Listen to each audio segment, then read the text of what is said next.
avocado na may coconut oil. Then, nilagyan ko ng kuanlong para mas effective. Siguradong tanggal. Para yuma mo, sakit sa katawan. Sipon, ubo.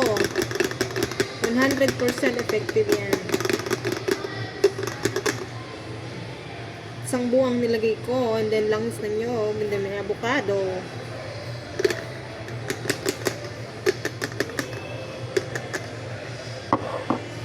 Ayan na, oh.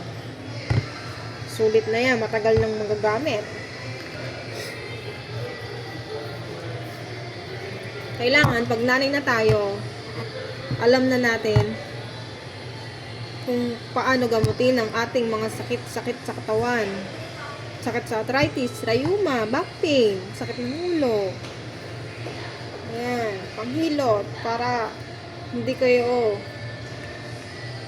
lagnatin, sipunin, at mabilis nang mawala ang iyong sipon, ubo. 100% effective yan. Sulit na sulit. Sulit ang presyo. Mahal man, pero matagal magagamit at siguradong effective. Yan, ang kuanlong made in Singapore yan. Sariling gawa. Oh. Maraming salamat po sa lahat ng nanonood. Sa mga nais pong gumawa, subukan nyo po. 100% effective po yan. Tanggal ang sakit nyo sa katawan.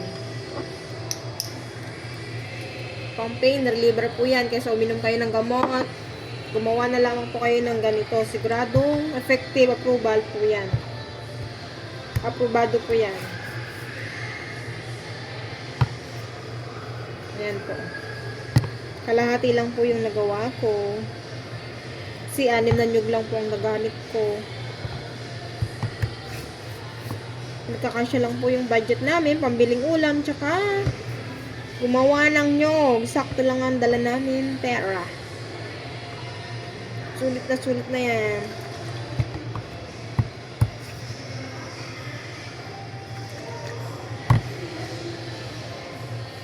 Lalo na paglamig ngayon, mabilis pasukan ng lamig sa katawan, lalo na pag lagi kayong may trabaho, laging pagod sa bahay, katapos magluto, yung iba naliligo, kaya minsan lalong sumasakit ang katawan, nagiging pasmado.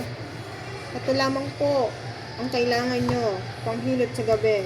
At syempre dapat huwag yung gagawin nyo pagtapos magluto, maliligo. Pagtapos maglaba, maliligo. Pangit po yun. Kailangan mo na magpahinga bago maligo. Ayan. Pwede po ito pamahid. Maraming salamat po sa lahat ng nanonood. Magandang umaga po sa lahat. Nag-try lang pong gumawa. Pero pang-4 na gawa ko na po ito. Subok na po yan.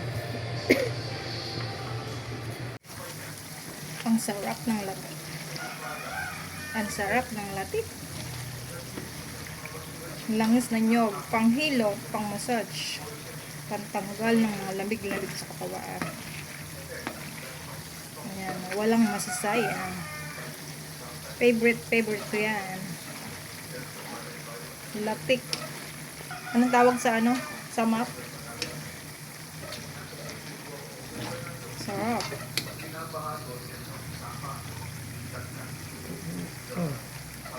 Malapit ng maluto.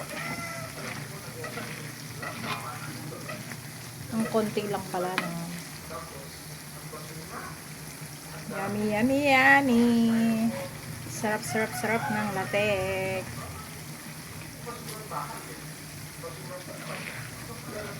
Ang dami niyan. 1 linggong kainan.